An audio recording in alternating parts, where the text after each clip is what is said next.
Today is going to be a little bit different than what you're used to, but what I did is I asked these young men to come to tell you a little bit about what they do, and I think that's fitting. In a minute I'll tell you why. But in Psalm 138, the psalm that we read this morning, the psalmist said, "Though I walk in the midst of trouble." As I think about firefighters and first responders, whether they're firefighters or police officers or medics or whatever, they are those that walk in the midst of trouble. On 9/11, when 9/11 occurred how many years ago, this really hit home to a lot of people when they started to see these are the guys that go into the building when everybody else is coming out. They walk in the midst of trouble. So at that time, just 14 or so years ago, I started to think about, why don't we as a church or as churches recognize what they do? And it also hit home to me in 2008 when I take people on like tours. I'll take them out to breakfast, and then I take them to see certain businesses and certain things that they want to see, places they want to go, and I take them. And on this day, I had a young man with me that was the fire chief of a small town near Nickel Mines, Pennsylvania. I had his sister, who was a young Amish girl with a little baby, like a 2-year-old, and then I had an older fella that owned a business in the Reading Terminal Market.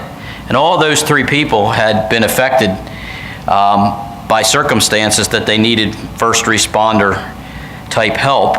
The fellow that was the customer of mine, that was the main guy that I was taking on this tour, was one of the first responders, one of the first people to the Nickel Mines School when that shooting occurred.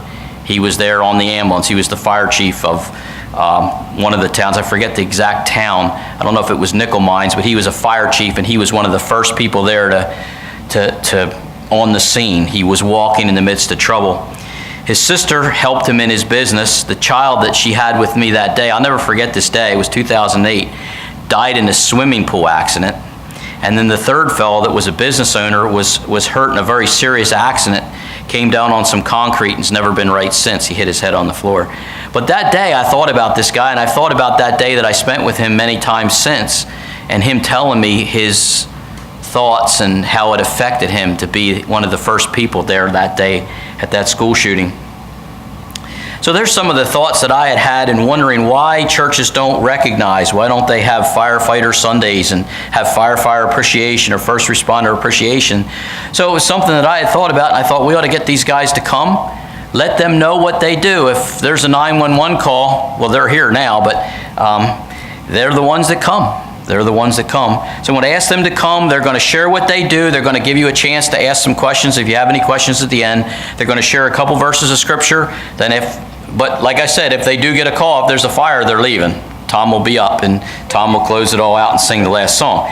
So after the service, they can pull the truck out here, and if you want to take a look at the truck, or if you want them to turn the sirens on or something, I think that's cool. You can ask them to do that. So young men, come on up. This is Kyle Hanker. I believe he's a lieutenant, and my son Ethan, who is a firefighter. Come on up and share with us, young men.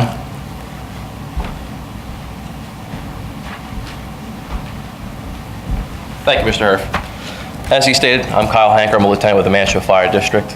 I'm Ethan Hurff, and I'm a firefighter at Manchester Township Fire District. Like Mr. Hurff said, he asked us to come and kind of give you an overview as to what we do with the community, what our role is, and kind of what goes on behind the scenes that not everyone sees that goes on. The Manchester Township Fire District originally, before 2007, was 4 separate fire companies. There was the Barnsboro, Mantua, Center City, and Sewell fire companies.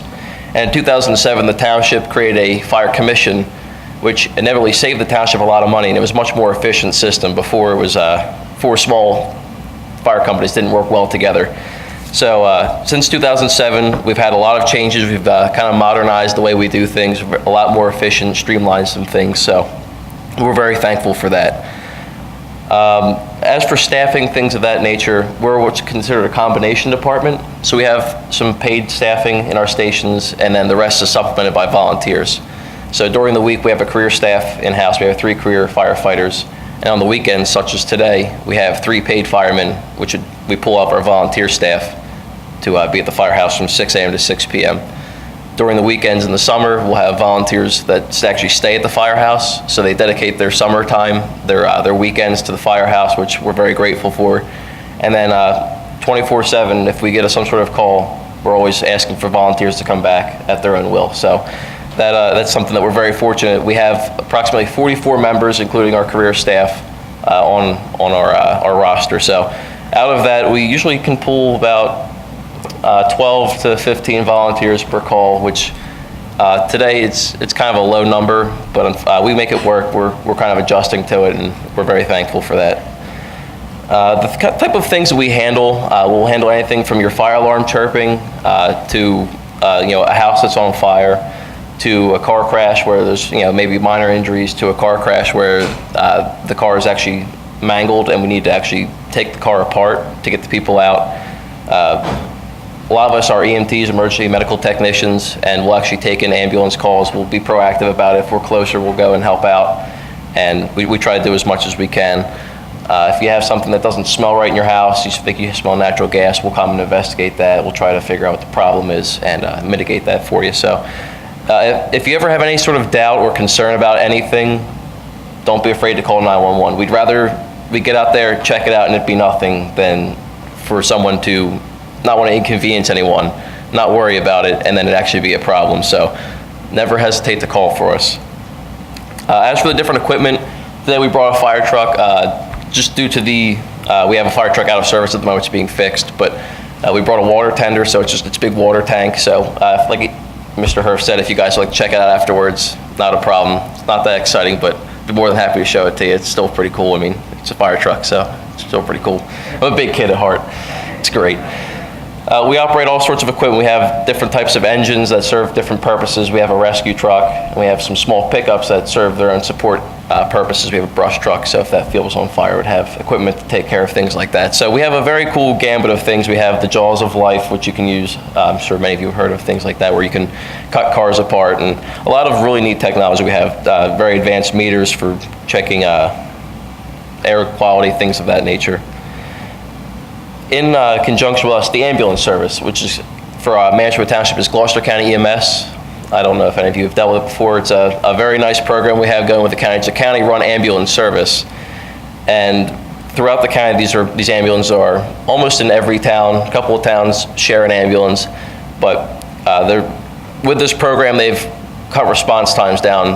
I mean, it's incredible how quick they can get an ambulance to your house. Say an ambulance from Mantua goes on a call, they'll pull another ambulance from a nearby town and put them on the border, so that you basically don't have an ambulance that's more than 3 minutes away from your house, in theory. So that's pretty cool. It's called dynamic staging. So there's always an ambulance nearby, which is kind of reassuring to know. And then to work with the EMS system, we have life support, which they can do advanced things. They can give medications, things of that nature. So the EMTs kind of get you stabilized, and then the medics come and fix the problem on the street. They're almost like doctors on wheels. They're pretty cool people. A lot of people are kind of unsure of the whole 911 system itself, how it works, what happens after you call 911. If you do dial 911, say you're using your cell phone, and it's notorious that you don't have any sort of cell phone reception where you are, when you call 911, it automatically will go to the best provider service. It doesn't matter what type of phone company you have, things of that nature, it gets the best signal for you to get the best help that you can get. So when you call 911, it knows where you are, just about, and will put you to the nearest dispatch center. The call taker will answer, and from there they basically have some computer screens in front of them that give them prompts of questions to ask. So they'll ask where you are, who you are, what the problem is, things of that nature, and from that they can decide what sort of resources to send. From there they'll utilize what we carry, our pagers. It's a kind of like a walkie-talkie almost. It listens to the different noises that transmit. So we put on scan, you hear all sorts of annoying beeps and boops, but you get used to it. And that's basically how we know that we have a call. This will go off, and at that point, for us, the volunteers will respond to the firehouse, get a fire truck, and go to the call. For the ambulance, they're already staffed and in the station, so they'll get in their ambulance and immediately respond. So it's a pretty decent system. It works very well. So if you say you have a police matter, the 911 call taker will get it, and they'll actually transfer you. So don't be concerned if they transfer you to someone else. It just goes over to the police side. Say someone, God forbid, broke into your house, things of that nature. They'll transfer you to the appropriate people. So it's a very, very efficient system they have, and it's pretty cool how it works out. You want to explain what it takes to be a fireman? Sure. I'm going to explain a couple of the requirements to be a fireman. First thing, you have to be 18 years of age. Mantua Township Fire Department does have a junior program, so anyone under that can come up and hang out and get their get some knowledge before they actually go through the fire academy. The fire academy is held. We go to Camden County's fire academy, and it's 168 hours, contact hours. It's usually about 17 weekends. That's how the one I was in was about 17 weekends. After the fire academy, when you graduate that, then you are what we call PAC certified, where you're allowed to put an air pack on and actually fight a fire or go in a house and, you know, help out everybody else. But a couple of things that's really neat about the fire service is after you graduate the fire academy, which, you know, in regular life would be like high school, then you would go on and take more classes, and there's tons of classes you can take. I just finished a rapid intervention team class, which is a down firefighter rescue class. There's so many classes that you can take, from extrication, rope rescue, pump ops. There's so much stuff, so it's really neat to be able to continue your education and build up a lot of certifications. So then another main thing is to be physically fit. I'm not in the best shape of my life, but your body, when the pager goes off, it doesn't matter if you're sleeping or sitting on the couch or whatever you're doing, your body goes from, for one, your adrenaline kicks in, so you go from 0 to 100 in a matter of seconds. So you go to the firehouse, and then you get on the truck, and then you fly to the call, and then you jump off the truck, and your body's racing, and your adrenaline will pick up what muscle you don't have.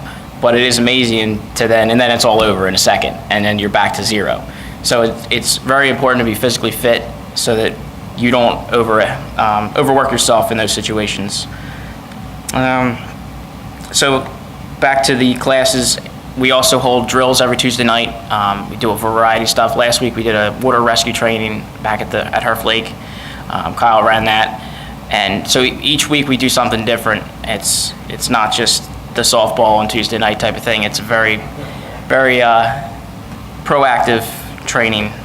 So that's about the requirements that I've got, and I'll just hand it back to Kyle. Thank you, Ethan. Yeah, it's one of those things where your training's never done here. You can always better yourself. There's always something new to learn. Technology's always advancing. Equipment's always changing. So this is a very proactive field of work, which is rather, I guess, exciting for me. I enjoy the unknowingness of what you're going to get yourself into that day. Just to kind of go off of, to kind of bring faith into all of this. If you ever run into a fireman on the street, if you ever come across an EMT, I would ask that you thank them, that you appreciate their work, things of that nature. It's a very stressful job. I work part-time as an EMT in Deptford Township, and it's one of those things where you see a lot of gruesome things. You see people in their worst moments. You see people in panic, in fear, a lot of fear. And it's one of those, it takes a toll on you, and it's nice to know that someone appreciates what you do. So if you ever do see a first responder on the street or just in your everyday passing, please just take the time to thank them for what they do. Appreciate that. Any questions I could answer for anyone? I'd be more than happy to take on any questions. Yes, sir. I've never seen the jaws of life. I was wondering, could you demonstrate that on Ed Lash's car? You get the car for us, I'll be there.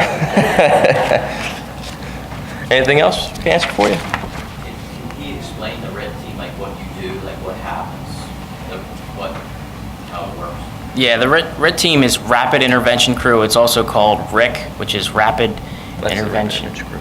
That's what's Rapid Intervention Team. Rapid Intervention Team. There's a few names for it, but basically, Mansfield Township is on Pittman's dispatch. So if Pittman has a fire, a house fire, we get dispatched as the RIT team. So you need to take the class to get on the RIT team. And what it does is it goes over firefighter survival. So worst case scenario, something collapses, there's a firefighter trapped in a house. The RIT team is outside on the front lawn ready to go. They go in and rescue the firefighter. So they teach us a ton of different ways to do it, whether you're different drags, different carries, how to say his air bottle isn't allowing him to breathe, ways to hook your air bottle to his to allow him to breathe again. It's a lot of different techniques and training that you just repeatedly learn so that when your adrenaline's racing, you can remember it. And it's a really neat team to be on. A lot of fun, but also very, very helpful for the community. Yes, sir. I was just curious why there's an academy right in East Greenwich. Yes. What's the difference? Why wouldn't you go there? Is Camden bigger or something? Well, that's actually where that's where fire school takes place. All these larger classes will take place there. So the fire school will host things like extrication, rope rescue, and you get a conglomerate of firemen from all over. But on Tuesday nights or even on weekends, we'll have our own drill that we do with our own equipment to keep our members fresh, keep them up to date with what they're doing, make sure that muscle memory is still there. Because it's one of those things, if you don't use it, you lose it sort of thing. It's kind of like riding a bike. You can get back on it, but it takes a little bit, and you don't really have time in an emergency scene. So we try to keep our guys on all of our equipment, up on all of our tasks. So we still take part in the training at that facility in East Greenwich, and then we also hold our own to kind of supplement what we've learned there. Follow-up question. Sure. One of the guys I did work for, he was in the fire company. They did competitions. Do you do that? Like you said, like you're competing up and down the building and this, like there's all these, it's like a fireman's Olympics or something. Right. Do you guys do that? There are things that go on. Our county really doesn't do much of that. We have our own kind of our in-house competitions. There's always friendly competition. Firemen are very competitive, but I know they've been talking about doing something along those lines, but unfortunately, we don't have anything like that in this county that's been set up. So maybe we'll have to look into doing something like that. Okay. Yeah. Anything else? Yes, sir. How much did it cost of the fire trucks when you had? This one, I couldn't give you an exact number on that. I know we were purchasing a rescue, which is a very large fire truck, and it's got a lot of expensive equipment on it. These trucks can run to about $500,000, a little more, almost close to $1 million. Like a lot of those big ladder trucks you see, they'll run about $1 million, a little more. So it's a very expensive piece of equipment, but it's vital. Do you guys also spend a lot of time memorizing street locations and things like that? Mm-hmm. Yeah, thankfully we have a lot of technology on our side as well. We just integrated iPads into our response plans, which has a map that basically shows you where the fire is. It shows where all the members are, and it's rather impressive. But at the same token, you need to know the streets yourself. You need to know where things are. So that's a big part of our driver training program, is getting our members to recognize street names. And it's not as hard as you think. If you drive around, you'll start to notice themes to the names of the roads. Some areas will be named after trees. We have a section named after presidents, state capitals. So you start to learn some little tricks of the trade to pick up to kind of remember them a little easier. Anything else? How did you get involved? I've always tried to be involved in different community events and outreach programs, things of that nature throughout my high school career. And probably my senior year, I started doing the fire service. A couple of my friends were involved in this program. I was actually involved with the Manchester Police Explorers, which is kind of like a junior police program. I really wanted to get in that kind of field, get into law enforcement. And my friend got me to join the fire company. Give me something to do, and I've fallen in love with it since. And now I dove full into it, and I'm actually looking to make a career out of it right now. So I'm in the process for Maryland. So we'll see where that goes.